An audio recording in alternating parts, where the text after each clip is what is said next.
Assalamu alaikum. Importance of English language. د انګلیش ژبې اهمیت. نن موږ په دې خبرې کوو.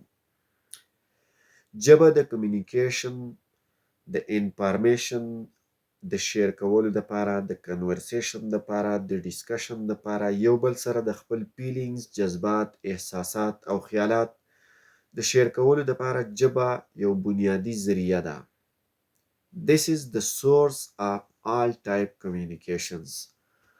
او په دې کې بیا زموږ سره انګلیش لینګویج یو ډیر مین ژبه ده. دا یو هیوج لینګویج دی. څه شی دی؟ یو هیوج لینګویج.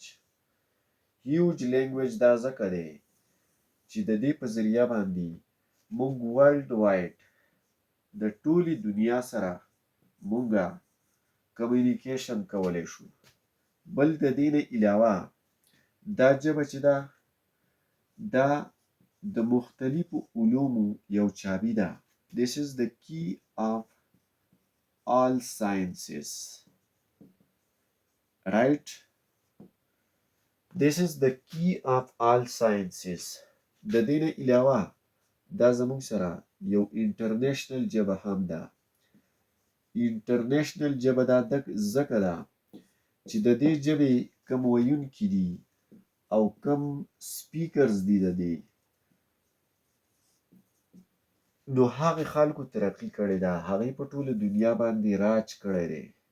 او د دې وجې نه کله چې یو قوم ترقي وکړي نو د ترقۍ سره سره د هغې کلچر او د هغې لینګویج هم څه کوي؟ ډیولپمنټ کوي، ترقي کوي. نو دا په نن دور کې یو ډیولپ لینګویج دی، یو هیوج لینګویج دی، د ټولې دنیا ژبه ده.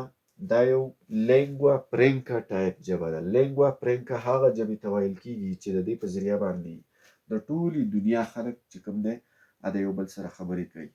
د ټول ورلډ خلک د یو بل سره خبرې کوي. نو د دې اهمیت ډیر زیات دی. که موږ له دا ژبه راځي نو موږ په ټوله دنیا کې ورلډ وایډ چې څومره زموږ معاملات دي، یعنې څومره زموږ افیرز دي، نو هغه به موږ ډسکس کولی شو. د دې ژبې په ذریعه باندې به دا ټاسک دا موږ کمپلیټ کولی شو. ځکه چې د دې ژبې چې ورلډ وایډ څومره مسایل دي، څومره پرابلمز دي، څومره افیرز دي، نو په هغې کې د انګلیش ژبې ډیر زیات امپورټنټ رول دی. انګلیش ژبه زموږ دپاره زموږ په ژوند کې ډیر بنیادي رول پلی کوي. چې انګلیش ژبه موږ له راځي موږ به د دنیا هر ملک ته تلی شو، په هر ځای کې به کمیونیکیشن کولی شو، خبرې به کولی شو، خلکو سره خپل آیډیاز، خپل ایکسپریشنز چې کوم دی د هغې اظهار به کولی شو، خپل خیالات، خپل فیلینګ، خپل تاټس دا به خلکو سره شیر کولی شو. د ژبې په ذریعه باندې موږ مختلف قسم اکټیویټیز او ټاسک چې کوم دي دا کمپلیټ کولی شو. نو په نن دور کې انګریزي ژبه انګلیش لینګویج دا ډیره ضروري ده د هر چا دپاره. د بزنس په فیلډ کې، د سیاست په فیلډ کې، د میډیا په فیلډ کې، د هیلث په فیلډ کې، د دې نه علاوه د ایجوکیشن په فیلډ کې، ایون د ژوند چې څومره شعبې دي په دې ټولو کې د انګریزۍ ژبې یو بنیادي رول دی، امپورټنټ رول پلی کوي. او دا ژبه به ته خامخا زده کوي. که ته په دنیا کې ځان مخکې بوتلل غواړې، ترقي کول غواړې، نو ته به انګریزي ژبه خامخا زده کوي.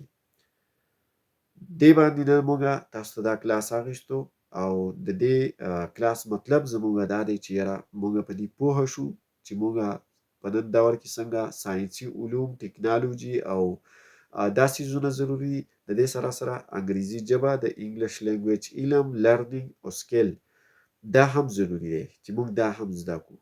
امید لرم چې ستاسو به د نن ویډیو کې دغه کومه موضوع باندې موږ تاسو سره خبرې وکړې دا ستاسو خوښ شوي وي او دا کلاس به هم ستاسو خوښ شوی وي. تاسو کولی شئ چې موږ ته خپل فیډبیک راکړئ. تھینک یو ویری مچ.